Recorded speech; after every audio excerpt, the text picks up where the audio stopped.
ay manalangin saglit. Ano po, habang kayo ay nakatayo or nakaupo. Ayun po bang nakaupo, nakatayo?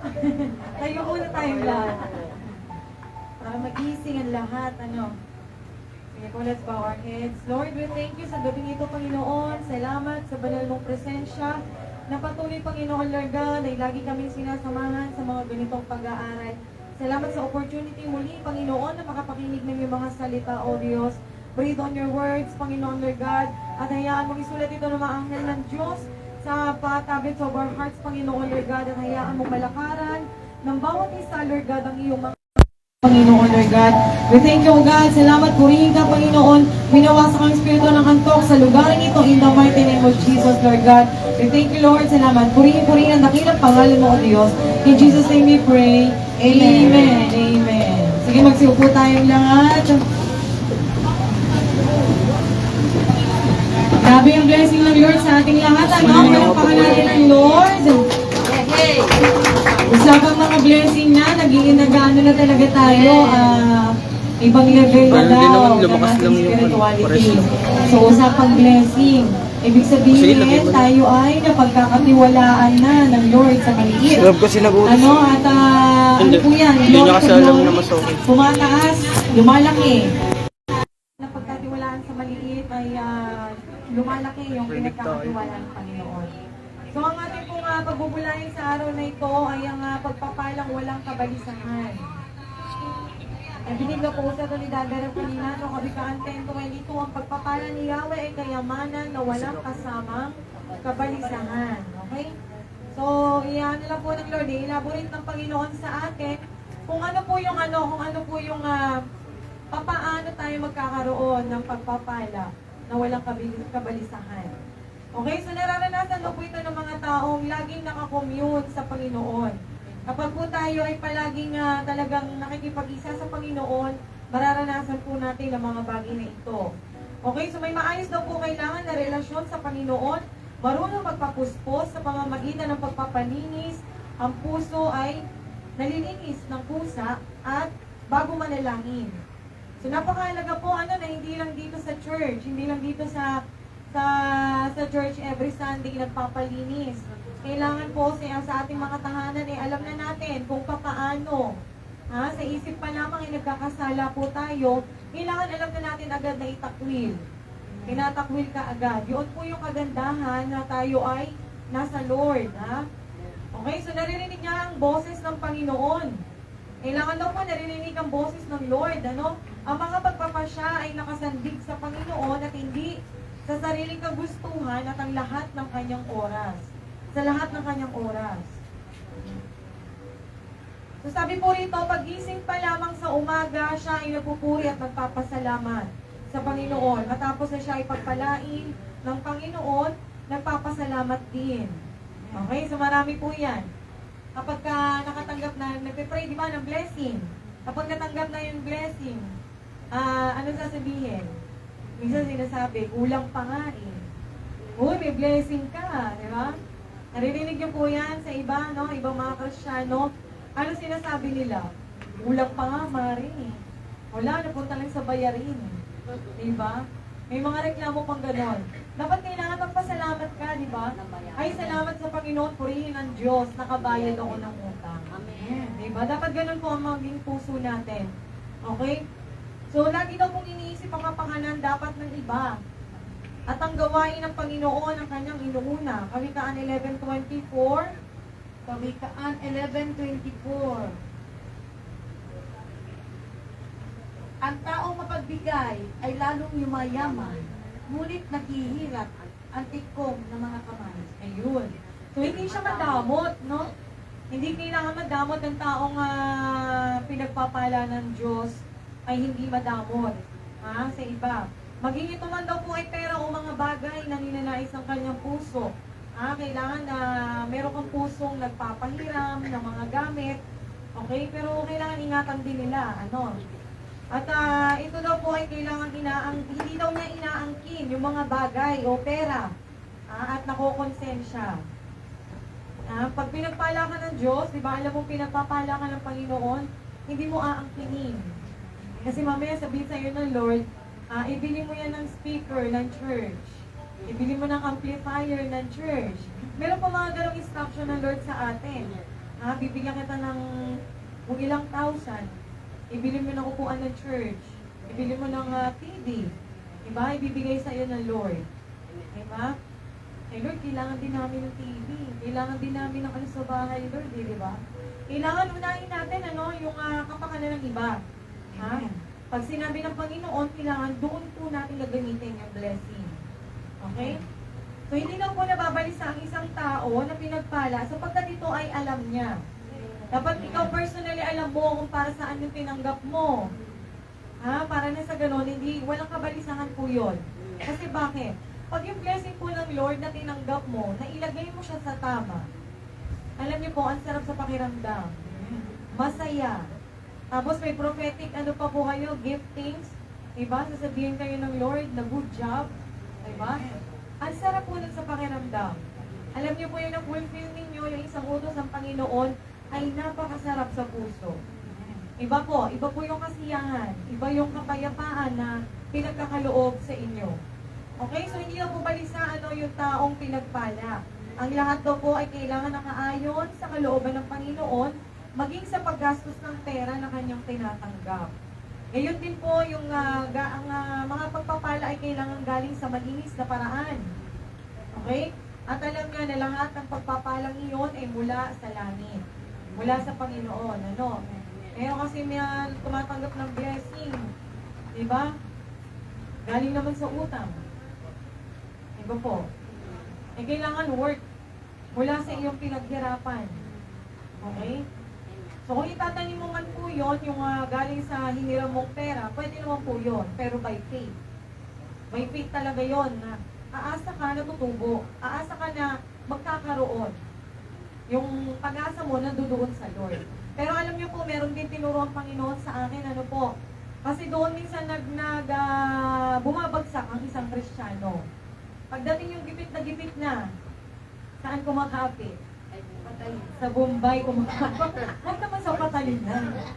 Sa Bombay kumakapit. Diba? Huwag naman sa Patalin.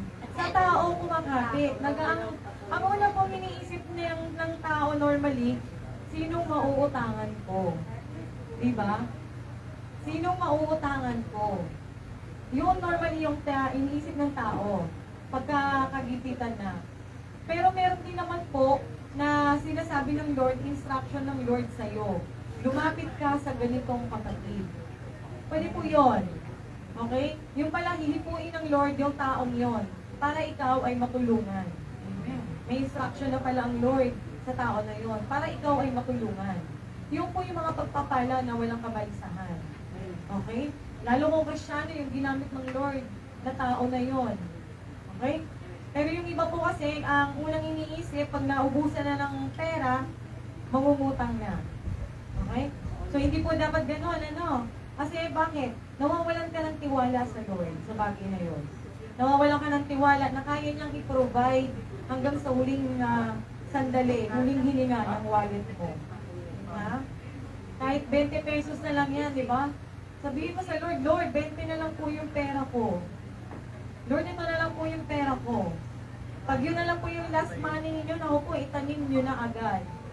Sacrificial giving na agad. Okay? Hindi po magtatagal yun, ipagkakaloob ng Lord, yung kailangan ninyo. Okay? So, hindi na po kailangan taong pinagpala po, na hindi nababalisa, hindi siya mariningan ng mga malaswang salita. At ang mga salita daw po na lumalabas sa kanyang mga labi, nagiging encouragement para sa iba. Una sa kanyang pamilya, pangalawa sa kanyang mga nasasakupan o mga care group. Ang mga salita daw po sa kanya nasasakupan ay nakakainganyo at hindi nagsasalita ng mga bagay na laban sa Diyos. Okay, meron kasi mga pinagpala ng lubos. Iba pagdating ng nasa iba na, sinasabi lang? Oo nga kapatid, ang mahal ng bilihin ngayon, di ba? Pangutang ka kaya kay Diba? Sasamahan pa niyang mangutang. Biblical yon, di ba? Hindi rin pwedeng mag-garantor sa utang ng iba. Biblical po yun. Huwag mong sasamahan ng iyong kapatid para mangutang. Biblical po yun, mali. Hindi po siya kalooban ng Panginoon. Okay? So, kailangan i-encourage mo siya na tumaas yung faith niya. Diba? Pray ka lang kapatid, baka meron pa yan. 2 hours na lang, diba? 2 hours, may 2 hours ka pa. Diba? Ganun, kailangan i-encourage natin sila na talagang sa Lord kumapit. Hindi sa buhay. Okay? So, kailangan daw po ang mga namumutawi sa ating mga labi ay papuri. Sapagkat ito daw po ay ang laman ng ating isip. Kung ano po yung sinasabi ninyo, yan ang laman ng isip ninyo. Okay? So, automatic din po yun din ang laman ng inyong puso. Ha? Maging ang kanyang ginagawa ay makikitaan ng kalinisan. Maging sa mga gadget daw po na ginagamit, mga salita ng Diyos ang kanyang pinipili. Okay, Kawikaan 11.5, pakibasa po. Kawikaan 11:5. Mas panatag ang landas ng tapat ang pamumuhay, ngunit nabubuwal ang masama sa sariling kabuktutan. Amen. Kung sa pananalita mo pa lang, hindi mo na siya, ano tawag dito, hindi mo na siya makontrol yung pananalita mo na hindi maganda sa kapwa. Diba nakakapag-curse ka na? Diba? Kaya sinabi ng Panginoon, diba? Na ang lahat ng sinasabi mo, life and death is in the power of tongue, diba? At ang bunga nun ay kakainin mo. Diba? So kung puro mga panghusga o pang-curse, yung pangkukulam, yung mga sinasabi mo, diba? Babalik at babalik yun sa'yo. Kasi bakit? Biblical po siya. Kakainin mo yung bunga noon. Kaya meron po mga sinasabi ang matatanda, di ba? Tingnan mo siya, magsalita siya, ganyan. Kakainin mo yung sinasabi mo. Dadating ang araw, kakainin mo yung sinasabi mo. Okay, biblical po yun, ano? Amen. Kaya napakahalaga na blessing na lang ang sabihin natin sa ating kapwa. Di ba?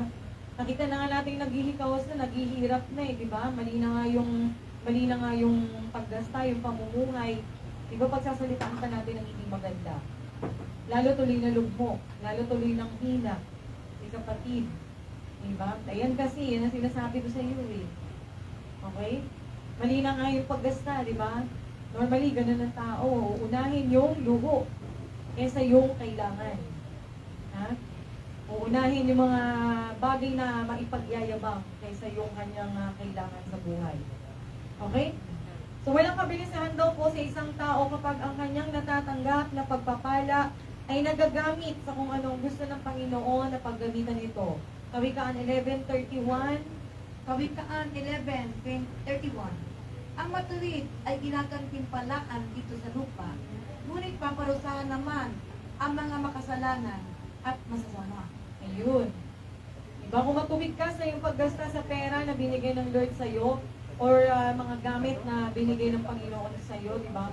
Kung para saan talaga gagamitin yun, alam niyo po, may reward kayo.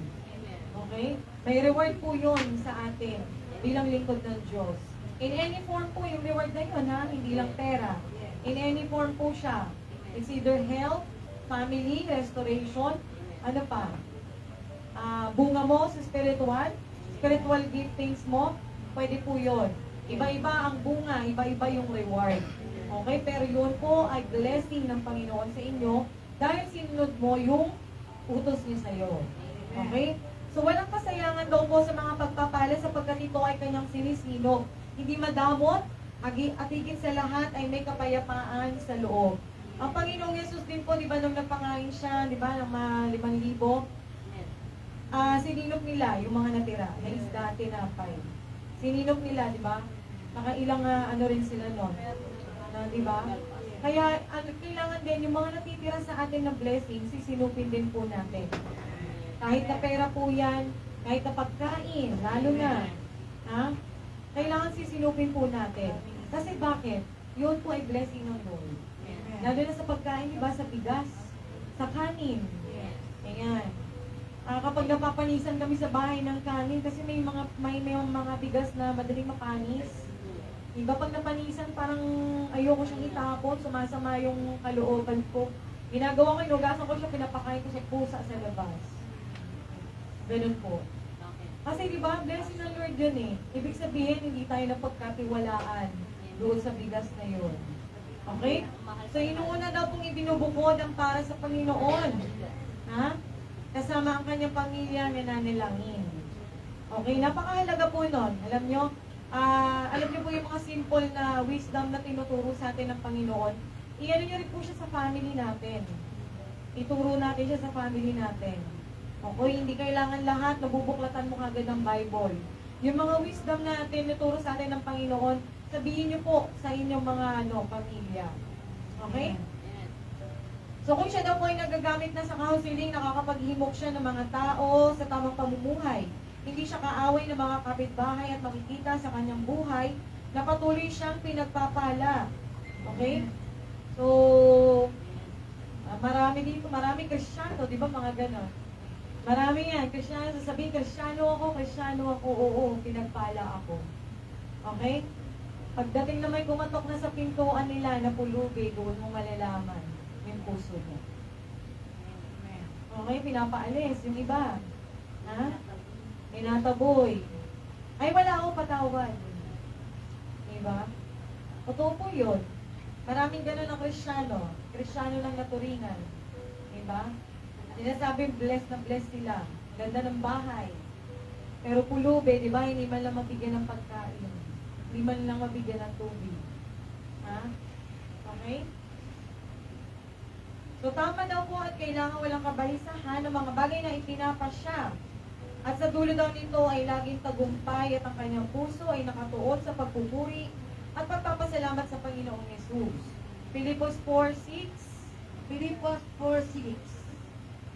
Huwag kayong mabalisa tungkol sa anumang bagay. Sa halip, hingin ninyo sa Diyos ang lahat ng inyong kailangan. Sa pamamagitan ng pananalangin, may pasasalamat. Ayun. So yun yung napakahalaga, no? Panalangin, may pasasalamat. Humingi ka, makakahingi ka naman sa Lord, di ba? Anytime, makakahingi ka naman sa Panginoon. Pwede ka naman mag-atoy ng prayer kahit nasaan ka po. Di ba?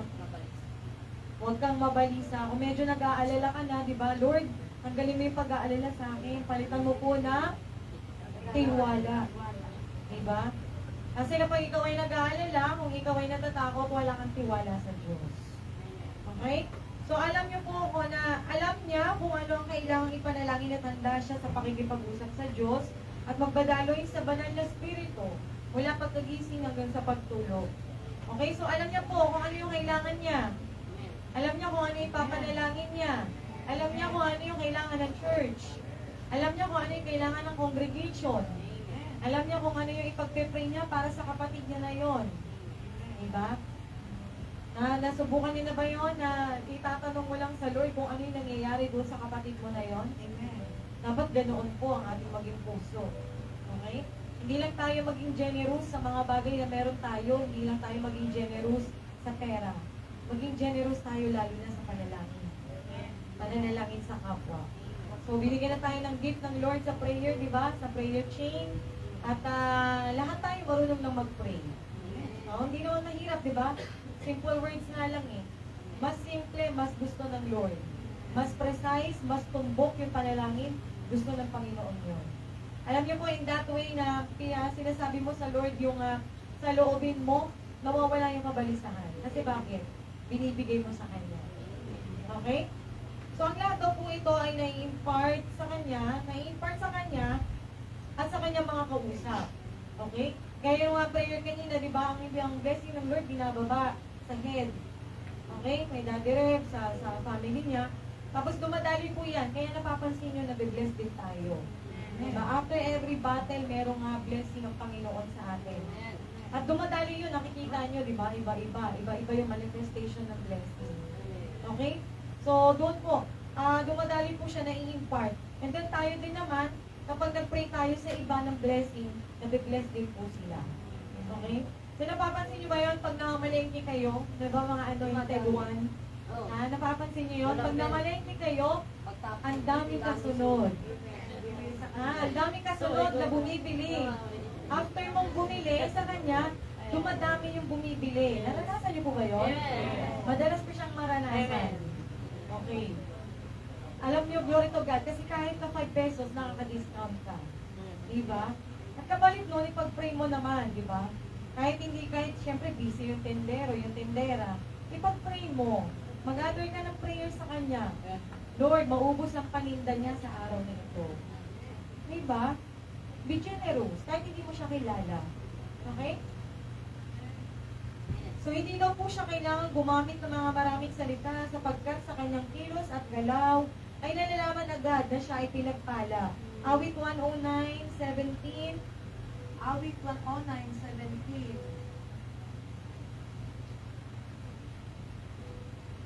Mahilig sa pagsumpa, kaya dapat nasumpahin.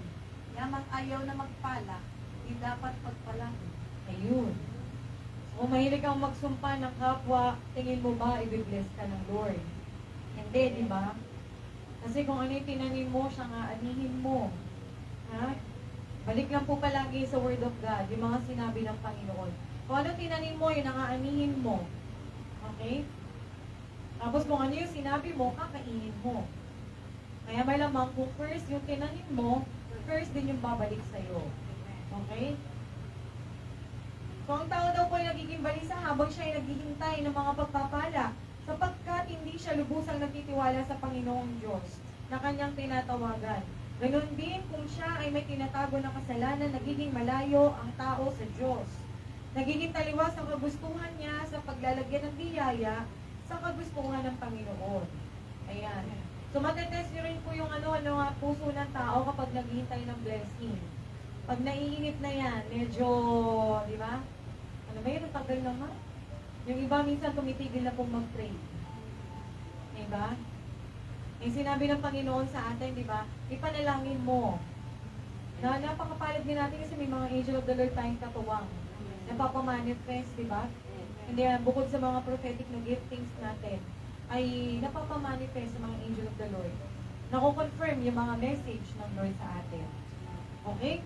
So, kailangan po, hindi tayo maging balisa. Wala tayong pag-aalinlangan habang naghihintay ng blessing. At habang hindi mo nakakamit yung blessing na yon, hindi mo pa nangangawakan, kailangan po, manalangin pa rin. Okay? So, kailangan po, ang prayer natin, kailangan na, Lord, ihanda mo po yung puso ko. Lalo kung financial blessing po, ha? Lalo kung financial blessing yung inyong pinagpe-pray, kailangan po ang prayer natin, di ba? Dapat tama. Ha? Ito yung dapat. Gamitin natin sa Lord, dapat tama ang prayer mo. Sabihin mo lang, Lord, ayusin mo po yung puso ko habang naghihintay ako ng pagpapala na to. Amen. Para nang sa ganun, Lord, sa oras na mahawakan ko yung physical blessing na yon, hindi kita maluloko. Hindi kita madadaya. Hindi kita makukupitan. Okay? Kailangan ganun po ang ating maging puso. Kailangan naman kalaki yung halaga, ano man po yun, spiritual giftings man yan, or pag-aayos sa family, kailangan tayo ang una, maging maayos. Okay po? So, naglalaban daw po ang puso at isipan ng isang taong nababalisa at kung ito ay sa Panginoon, laging tagumpay dahil higit sa lahat, hindi lamang siyang makikinabang, kundi ang kanyang pamilya at ang iba pa. So, laging tagumpay, kapag nagtitiwala ka sa Lord, laging tagumpay sa dulo. Pinaparanas ng Lord sa atin ang katagumpayan palagi. Okay? So, ipanalangin daw po natin ang bawat isa sapagkat sa kabila ng sila ay kumikita ng salapi ay may kabalisahan sapagkat ang iba ay kumukupit sa kanilang kinikita at hindi sila nagiging tapat sa kanilang kinikita at ito minsan ay nagiging sanhiri ng kabalisahan ng isang tao. Sorry for the word, pero yun yung sinabi ng angel of the Lord. Na sila ay kumukupit sa kanilang kita. Okay? So, guilty tayo dyan. Aminin na natin yun. Diba? Para maihingi natin ng tawad. Sabihin mo, Lord, guilty ako doon. Ako, wow, hindi sila nangupit. Sige nga. Umamin ka nga sa Lord this time. Lord, guilty ako dyan. Amin na kagad. Diba? Biyaya ng Panginoon. Pinapatawad naman niya tayo Pero huwag tayo maging abusado. Huwag natin abusuhin yung kanyang grace, ang biyaya niya. Okay? So, hingi lang agad ng tawad. Pag naunawaan mo na ikaw ay talagang nangupit. Ha? Hindi ba tinanakawan natin ng Diyos, sabi sa Malakay? Di ba? Hingi na kagad ng tawad. Okay? At bumawi ka next time. Diba, bawi? Bawi-bawi pag may time. Sa susunod mong pagbibigay, hindi doblihin mo na. Diba? Tapos pasobrahan mo na para may offering ka. Okay? So, nasa pagbibigay po, ang sekreto ng pagpapala. Kung gusto mong pagpalain ka, patuloy kang magbigay sa Panginoon. Amen! Amen. Tingnan natin sa Sunday. Okay, so ang iba daw po ay nagtatago, okay na yun. Ang iba ay nagtatago naman sa kanilang mga ngiti, ngunit sa kalooban ay ayaw nilang magbigay. Napilitan naman. Diba? Dahil sa inggit, selos, at ang gusto niya ay siya lamang ang pagpalain. So wag naman pong gano'n na maging puso natin, na hindi po yung kapatid natin palagi may financial blessing. Wag naman gano'n yung maging puso natin na parang, ano ba yan Lord, siya na lang palagi. Diba? Ikaw na anak ng Diyos. Diba? May mga ganun pa tayong salita. Inggit po yun, ha? Selos po yun. Sana all. Sana all. May 20K. Inggit po yun. Automatic yun, ha? Huwag po tayong ganun. Kailangan na maging puso natin, yes, Lord, alam ko susunod ako. Diba? Yes, next week meron na ako, Lord. Ganun dapat. Hindi sana all, di ba? Huwag tayong gumaya sa mga walang faith yun, yung mga ganon. Ha? Wala naman sa sana all dito, ha? Walang faith po yun. Okay? Tayo ay mga anak ng Diyos, lingkod tayo ng Panginoon, tayo ay merong pananampalataya. Sa biyaya ng Panginoon, pinagkakalooban tayo. Kung wala tayong faith, kung pakiramdam, nararamdaman nyo naman yan eh. Mararamdaman mo kasi bakit? Meron kang takot, may pangamba. Diba? Kabaliktaran ng nun ay faith. O, kapag meron ka ng ganun na pakiramdam, hindi na kagad naman faith sa Lord. Diba? Okay? Safer na lang daw po natin si Daddy Reb. Sapagkat siya ay nagagamit din ang kanyang mga salita upang magbigay ng kalakasan. At ang lahat ay maging malinis sa pananalita upang ang mga pagpapala ay maayos na dumaloy sa atin. So, Kawikaan 18:21, Kawikaan 18:21, ang buhay at kamatayan ay sa dilat nakasalalay. Makikinabang ng bunga nito, ang dito ay nagmamahal. Ayun. Parang na-post ko na po yan ng mga nakaraan, di ba? You want to be blessed, di ba? Avoid profane language. Pag inano nyo po sa dictionary ang profane is cursing word. So yan po yun ang sinasabi ng Panginoon. Lagi lang po kayong bumalik dyan sa verse na yan. Diba? Lagi lang po kayong bumalik dyan. Lagi nyo pong i-check yung inyong mga nasabi. Kapag alam nyo po, nakakaagaw siya, naaagaw yung blessing natin kapag tayo ay nakakapag-curse ng ating kapwa. Okay? Kaya merong mga prayer, merong mga biyaya na hinihintay natin na medyo matagal. Kasi bakit hindi natin namamalayan na nanakawan na tayo. Okay? Meron nga niya na, ang lapit na talaga eh. Makakawakan niya na talaga yung blessing eh. Nagpirmahan na. Umirma na, lahat-lahat na. May SPA na, lahat-lahat na. Eh, nag-curse ng kapwa. Alam niyo po, sinabi niya lang sa kapwa niya, ang pangit niya. Simple word, Pangit siya. Oo, pangit talaga siya. Ito po ba naman pangit siya? Nawala po yung transaction na yun. Millions. Okay? So, huwag tayong maging ganon. Huwag tayong maging ganon. Maging aral po yung mga experiences ng iba, yung mga pagkakamali ng iba, ay kunin natin yung lesson. At huwag natin i-apply sa ating mga buhay. Yung mga pagkakamali yun. Matuto tayo sa mga pagkakamali ng iba. Upang sa ganon tayo ay, kumbaga, aware na tayo. Pagka ganon pala, nananakawan ng blessing. Ay, naku, hindi na ako magka-praise ng kapwa. Okay? So, bantayan niyo po ang inyong mga labi sapagkat na ang buhay at kamatayan ay nariyan. Okay? So, pagpapalain din kayo ng Diyos kung ang inyong pananalita ay matuwid. Kung ang inyong pananalita ay nakaka-bless. Ibe-bless din po tayo ng Panginoon. Okay? So, tayo po ang lahat ay tumayo. Tapos na po tayo. Ang pagpapala ng Panginoon ng walang kabalisahan.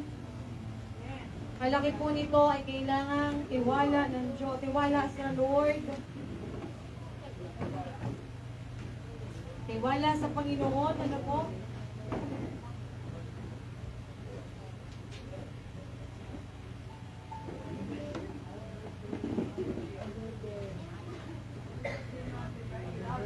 Hallelujah.